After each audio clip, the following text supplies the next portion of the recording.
आज केंद्र की भाजपा सरकार अपने दूसरे कार्यकाल का 1 साल का जश्न मना रही है। राजस्थान में कांग्रेस सरकार को भी करीब 1.5 साल हो चुका है। दोनों ही सरकारें अपने अपने कार्यकाल में आम जनता के लिए किए गए कार्यों को जनता के सामने रख रही हैं। लेकिन आज हम एक ऐसे मुद्दे पर बात करेंगे जिस पर ना तो केंद्र सरकार कार्रवाई करवा रही है और ना ही राजस्थान की कांग्रेस सरकार। उस मुद्दे को लेकर दोनों ही सरकार के जनप्रतिनिधियों ने चुनाव से पहले जनता के सामने कई सारी बातें की थी। उस मुद्दे पर राजनीति करके वोट भी बटोरे थे, लेकिन आज उस मुद्दे को लेकर ये राजनेता भूल चुके हैं। मैं आपको बताऊं, वो मुद्दा है आदर्श क्रेडिट कोऑपरेटिव सोसाइटी में निवेश करने वाले 20 लाख लोगों से किया गया 14,000 करोड़ का घोटाला। आज इस वीडियो में हम इसी मुद्दे पर विस्तार से बात करेंगे। बताएंगे आपको कि किस तरह से एक बीमा एजेंट रह चुके मुकेश मोदी ने लोगों के गाड़ी कमाई का 14,000 करोड़ अपने ऐशो आराम पर खर्च करके लोगों को 2 वक्त की रोटी का भी मोहताज कर दिया। कैसे एक शख्स ने इतना बड़ा घोटाला कर दिया, इस मामले को समझने के लिए हमें सबसे पहले आदर्श क्रेडिट कोऑपरेटिव सोसाइटी की शुरुआत से बात करनी होगी। वीडियो लंबा हो सकता है, लेकिन इस वीडियो को अंत तक देखें, क्योंकि यह मुद्दा उन 20 लाख लोगों से जुड़ा है और शायद आप भी उसमें से एक हो। इस कहानी की शुरुआत होती है साल 1992 में। राजस्थान के सिरोही जिले के एक रिटायर्ड ग्राम सेवक थे। नाम था प्रकाश राज मोदी। संघ की तरफ रुझान था। सेवानिवृत्त होने के बाद संघ के किसान मोर्चे से जुड़ भी गए। 1990 में भैरव सिंह शेखावत के नेतृत्व में बीजेपी की सरकार बनी। 1992 में दी सिरोही अर्बन कमर्शियल बैंक के चुनाव हुए। उस समय बैंक की प्रबंध समिति में 9 सदस्यों का चुनाव होता था और ये सदस्य मिलकर इस बैंक के चेयरमैन का चुनाव करते थे। प्रकाश राज मोदी पहले बैंक की प्रबंध समिति के सदस्य चुने गए और इस चुनाव में 9 में से 7 सदस्य ऐसे थे जिनका रुझान संघ या बीजेपी की तरफ था और प्रकाश राज मोदी को प्रबंध समिति का अध्यक्ष बना दिया गया और अगले 5 साल इसी प्रबंध समिति को बैंक का प्रबंधन देखना था। लेकिन साल 1994 में प्रकाश राज मोदी का देहांत हो गया। सहकारी समिति के प्रबंध समिति चलाने में कुछ ऐसे कायदे हैं जिसमें से एक नियम यह भी है कि अगर समिति के किसी सदस्य का निधन हो जाता है या वो अपने पद से इस्तीफा दे देता है तो उसकी जगह पर सहकारी समिति के किसी और सदस्य को प्रबंध समिति का सदस्य बना दिया जाता है। नए सिरे से चुनाव नहीं करवाने पड़ते। यही वो मोड़ था जिसने प्रकाश मोदी की मौत के बाद उसके बड़े बेटे मुकेश मोदी को प्रबंधन समिति का सदस्य मनोनीत किया गया और उन्हें सर्व समिति से प्रबंध समिति का अध्यक्ष भी चुन लिया गया। प्रबंध समिति का अध्यक्ष बनते ही मुकेश मोदी ने सबसे पहले बैंक का नाम बदलने की कवायद शुरू की। रिजर्व बैंक को अर्जी देकर दी सिरोही अर्बन कमर्शियल बैंक का नाम बदलकर उसने माधव नागरिक सहकारी बैंक रख दिया। यह नाम आरएसएस के दूसरे सरसंघ चालक माधव सदाशिव गोलवलकर के नाम पर रखा गया। मुकेश के इस कदम से उन्हें आरएसएस में के स्थानीय नेतृत्व की आंख का तारा बना दिया। यह बहुत सोचा समझा कदम था। मुकेश खुद के लिए जरूरी राजनीतिक संरक्षण हासिल करने में कामयाब रहे। इसी राजनीतिक संरक्षण के दम पर उन्होंने अपने भाई वीरेंद्र मोदी को सिरोही नगरपालिका का अध्यक्ष भी बनवाया था। साल 1999 में मुकेश मोदी माधव नागरिक सहकारिता बैंक की प्रबंध समिति से हट चुके थे और उन्होंने अपनी जगह अपने भाई वीरेंद्र मोदी को प्रबंध समिति का अध्यक्ष बनवा दिया। 1999 में मुकेश मोदी ने क्रेडिट कोऑपरेटिव सोसाइटी खोली। नाम रखा आदर्श क्रेडिट कोऑपरेटिव सोसाइटी। यह सोसाइटी मुख्य रूप से लोन देने का काम करती थी, लेकिन लोन देने के लिए इसके पास पैसा कहां से आता? दरअसल यह सहकारी समिति अपने सदस्य बनाती थी और ये सदस्य समिति की शेयर होल्डर होते थे और ये समिति में अपना कुछ पैसा निवेश करते। सोसाइटी इस पैसे को ब्याज पर देती थी और ब्याज के तौर पर जो मुनाफा आता था वो सोसाइटी के शेयर होल्डर में बांट दिया जाता था। 1999 में सूबे की सत्ता बदल चुकी थी, लेकिन मुकेश मोदी का जलवा जस का तस कायम था। अशोक गहलोत के नेतृत्व में सूबे में कांग्रेस की सरकार चल रही थी और प्रसादी लाल मीणा सहकारिता मंत्री थे। मुकेश मोदी ने माधव नागरिक बैंक को सहकारिता विभाग से उन्मुक्त करवा दिया। माने 1999 के बाद माधव नागरिक बैंक में सहकारिता विभाग का कोई सीधा हस्तक्षेप नहीं रहा। साल 2002 केंद्र सरकार ने एक से ज्यादा राज्यों में चल रहे सहकारी बैंकों के लिए बने कानूनों में बदलाव किया था। इसे नाम दिया गया multi state cooperative society act 2002। अब तक माधव नागरिक सहकारी बैंक पर मोदी परिवार का एकाधिकार हो चुका था। 2002 में आए नए एक्ट के तहत माधव नागरिक सहकारी बैंक का नए सिरे से रजिस्टर करवा दिया गया और इस बार बैंक का नाम बदलकर आदर्श कोऑपरेटिव बैंक करवा दिया। यह दांव बड़े काम का साबित हुआ। आने वाले समय में आदर्श क्रेडिट कोऑपरेटिव सोसाइटी को आदर्श कोऑपरेटिव बैंक की एक शाखा की तरह लोगों के सामने पेश किया जाने लगा, जबकि तकनीकी तौर पर दोनों में कोई संबंध नहीं था, सिवाय इसके कि दोनों की जगह ही मुकेश मोदी परिवार का कब्जा था। आपको बता दें कि 1995 में दी सिरोही अर्बन कमर्शियल बैंक की प्रबंध समिति का अध्यक्ष बनने से पहले मुकेश मोदी खुद एक बीमा एजेंट हुआ करता था।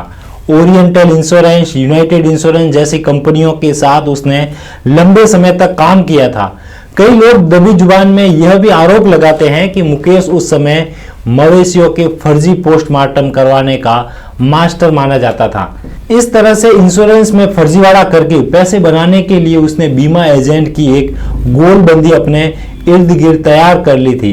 इस गोलबंदी ने क्रेडिट सोसाइटी के काम को आगे बढ़ाने में उसकी बहुत मदद की। आदर्श क्रेडिट कोऑपरेटिव सोसाइटी का व्यापार तेजी से फैलना शुरू हुआ। अगस्त 2010 तक अंडमान निकोबार और दादरा नगर हवेली को छोड़कर भारत के हर कोने में इसकी शाखाएं फैल चुकी थी। साल 2001 में आदर्श क्रेडिट कोऑपरेटिव सोसाइटी खुलने के महज 2 साल के भीतर मोदी परिवार से जुड़ी पहली गड़बड़ी यहां पर सामने आई थी। बैंकिंग रजिस्ट्रार को माधव नागरिक बैंक के बारे में लगातार शिकायत मिल रही थी और बैंकिंग रजिस्ट्रार ने इस मामले पर एक डिपार्टमेंटल जांच भी बिठाई थी। जांच करने का जिम्मा दिया गया था अनिल गर्ग को। गर्ग 2 अप्रैल 2001 को जांच के लिए सिरोही पहुंचे थे और वो कुल 4 दिन यहां ठहरे। जांच के दूसरे ही दिन समझ में आ गया था उनको कि यह जांच आसान नहीं होने वाली है। वो सिरोही के सर्किट हाउस में रुके थे और वहां दूसरे ही दिन जांच के लिए निकले, लेकिन पीछे से उनका सारा सामान निकाल कर कमरे से बाहर कर दिया। चीजें यहीं नहीं रुकी, उनके पीछे आदमी तैनात किए गए। बस स्टैंड और रेलवे स्टेशन पर मुकेश मोदी के इशारे पर गुंडे खड़े किए गए। गर्ग को 20 लाख तक की रिश्वत का ऑफर किया गया था, लेकिन उन्होंने इसे स्वीकार नहीं किया और गर्ग ने अपनी अंतरिम रिपोर्ट में माधव नागरिक बैंक के भीतर चल रहे गड़बड़ झाले का पर्दाफाश किया। गर्ग ने अपनी जांच में कई स्तर पर गड़बड़ी पाई जाना बताया था। अनिल गर्ग ने अपनी रिपोर्ट में 14 ऐसे खाता धारकों के नाम लिखे थे जिन्हें बैंकिंग के नियमों को ताक में रखकर ऋण दिया गया। ये सभी शराब के व्यवसाय से जुड़े हुए लोग थे। इन सब लोगों को करीब 8 करोड़ 60 लाख से ज्यादा का ऋण दिया गया था। गर्ग ने अपनी रिपोर्ट में विस्तृत जांच करवाने की बात लिखी थी, लेकिन यह रिपोर्ट दबा दी गई। मुकेश मोदी इस जांच रिपोर्ट को दबाने में कामयाब रहे। इधर संघ का समर्थन भी उन्हें मिलता रहा। समाज में अपनी छवि चमकाने के लिए हल्ला बोल खर्च भी कर चुके थे और गुजरात भूकंप के समय माधव नागरिक बैंक ने 15 लाख रुपए का चंदा दिया था। साल 2000 में मुकेश मोदी के भाई वीरेंद्र मोदी को नगर पालिका का अध्यक्ष बना दिया गया और अब बैंकिंग सेक्टर के साथ साथ जमीन और रियल एस्टेट में भी मुकेश मोदी की दखल बढ़ गई। इसने मुकेश मोदी को पैसा पैदा करने का सुनहरा अवसर दिया। जमीनों पर अवैध तरीके से कब्जा और फिर उन जमीनों पर लोन उठाकर उन्होंने इस दौर में काफी पैसा बनाया। मुकेश को यहां से सत्ता में रहने के फायदे समझ में आने लगे। साल 2004 के लोकसभा चुनाव में बीजेपी का टिकट लेने के लिए उसने पूरा जोर लगा दिया। मुकेश मोदी ने संघ के साथ अपने रिश्तों का फायदा लेते हुए बीजेपी में अपनी स्थिति मजबूत कर ली और 2004 के चुनाव में वीरेंद्र मोदी की टिकट लगभग तय हो चुकी थी, लेकिन मौजूदा सांसद देवजी पटेल ने माधव नागरिक बैंक में चल रही वित्तीय गड़बड़ी के बारे में शीर्ष नेतृत्व को इसकी जानकारी दी और इसके चलते वीरेंद्र मोदी का टिकट कट गया और मुकेश मोदी को हाथ मलते रहना पड़ा। एक तरफ मुकेश मोदी राजनीति में अपना हाथ आजमा रहे थे और दूसरी तरफ सोसाइटी का कारोबार लगातार बढ़ रहा था। बैंक पर भी अब इस परिवार का पूरा एकाधिकार हो चुका था। 2009 में आदर्श कोऑपरेटिव बैंक ने गुजरात में घाटे में चल रहे 2 सहकारी बैंकों को अधिग्रहण किया। पहला था डीसा नागरिक सहकारी बैंक और दूसरा था सुरेंद्र नगर का मर्केंटाइल सहकारी बैंक। इससे आदर्श क्रेडिट कोऑपरेटिव सोसाइटी को गुजरात में अपना कारोबार मजबूती से करने का मौका मिला और सोसाइटी के पर्याप्त विस्तार के बाद अब सेल कंपनी या फर्जी कंपनी बनाने का खेल भी शुरू हुआ। मल्टी स्टेट कोऑपरेटिव सोसाइटी की धारा 25 कहती है कि कोई भी सहकारी समिति सिर्फ और सिर्फ अपने सदस्य को लोन दे सकती है, किसी भी संस्था को ऋण नहीं दे सकती। इस नियम को ताक पर रखते हुए उसने 187 फर्जी कंपनियों को कुल 12,414 करोड़ रुपए का लोन दिया। कहानी यही खत्म नहीं हुई। सोसाइटी ने अपने इन्वेस्टमेंट एडवाइजर को भी कुल इन्वेस्टमेंट का 20% हिस्सा कमीशन में दिया। माने कमीशन के नाम पर एक फर्म ने 3 साल में 660 करोड़ से ज्यादा रुपए कमाए। इस घोटाले के सामने आने के बाद मुकेश मोदी के बेटे राहुल मोदी की प्रधानमंत्री नरेंद्र मोदी के साथ एक फोटो भी खूब वायरल हो रही थी और इस फोटो में राहुल प्रधानमंत्री के साथ बातचीत करते नजर आ रहे थे। मुकेश मोदी और उनके परिवार की संघ और बीजेपी से नजदीकी छुपी हुई नहीं है। 2014 के लोकसभा चुनाव से ठीक पहले भी पूरे सिरोही शहर में मुकेश मोदी के पोस्टर और होर्डिंग लगे थे। 2014 में मुकेश मोदी को बीजेपी का टिकट मिलना तय था, लेकिन देवजी पटेल ने एक बार फिर दाव खेला और मुकेश मोदी के खिलाफ हुई आयकर विभाग की जांच का हवाला देते हुए और इसके साथ ही 2008 की विधानसभा चुनाव में मुकेश मोदी ने बीजेपी की प्रत्याशी तारा भंडारी के खिलाफ चुनाव लड़ रहे कांग्रेस के संयम लोढ़ा को अपना समर्थन दिया था। यही बात देवजी ने ऊपरी नेताओं तक पहुंचाई और इसी के बाद मुकेश मोदी का टिकट एक बार फिर कट गया। 26 मई 2018 को राजस्थान पुलिस के स्पेशल ऑपरेशन ग्रुप एसओजी ने बड़ी कार्रवाई करते हुए आदर्श क्रेडिट कोऑपरेटिव सोसाइटी घोटाले का पर्दाफाश किया। पुलिस का दावा है कि सोसाइटी ने अपने 20 लाख निवेशकों के साथ धोखाधड़ी की है और आम जनता को कुल 14,800 करोड़ का चूना लगाया है। एसओजी ने सिरोही, गुरुग्राम, मुंबई, अहमदाबाद, जयपुर में छापे मारकर 11 आरोपियों को गिरफ्तार भी किया है। गिरफ्तार आरोपियों में सिरोही नगर पालिका परिषद के पूर्व अध्यक्ष वीरेंद्र मोदी, प्रियंका मोदी, वैष्णव लोढ़ा, कमलेश चौधरी, समीर मोदी, ईश्वर सिंह, भरत वैष्णव, ललिता राजपुरोहित, विवेक पुरोहित। इस घोटाले में मास्टरमाइंड मुकेश मोदी और उनके बेटे राहुल मोदी को सीरियस फ्रॉड इन्वेस्टिगेशन ऑफिस पहले ही गिरफ्तार कर चुका था। लेकिन हमारी चिंता मुकेश मोदी की बजाय उन 20 लाख लोगों से है जिनकी गाड़ी कमाई इस सोसाइटी में ज्यादा मुनाफे का लालच दिलवाकर निवेश करवाई थी। दिहाड़ी मजदूर से लेकर सेवानिवृत्त हुए सरकारी कर्मचारी का पैसा भी यहाँ पर फंसा पड़ा है। हैरानी की बात तो यह है कि कई निवेशक तो इस सदमे को झेल नहीं पाए और आज वे इस दुनिया में भी नहीं है।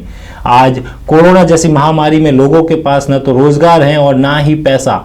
आदर्श सोसाइटी में अपना सारा पैसा फंसाकर आज हजारों लोगों के पास आत्महत्या करने के अलावा कोई विकल्प नहीं बचा है। सरकारें तो अपना कार्यकाल पूरा करने में लगी हैं, लेकिन जिन लोगों ने अपने वोट दिए थे और इस सरकार से आस लगाई थी कि वे सोसाइटी में फंसा पैसा उन्हें दिलवाएंगे, लेकिन आज वे इस मुद्दे पर कोई जिक्र नहीं कर रहे हैं। मैं तो कहना चाहता हूं उन निवेशकों से कि अब सरकारों को घेरना शुरू कर दो, उनसे सवाल करना शुरू कर दो।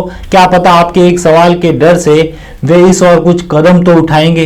इस खबर में इतना ही। अगर आपको हमारी यह खबर सही लगी हो तो इसे अधिक से अधिक शेयर करें, लाइक करें और यह बात सरकार तक भी पहुंचाएं। जाते जाते एक अपील, यदि आप पहली बार चैनल पर आए हैं तो सब्सक्राइब जरूर करें। धन्यवाद।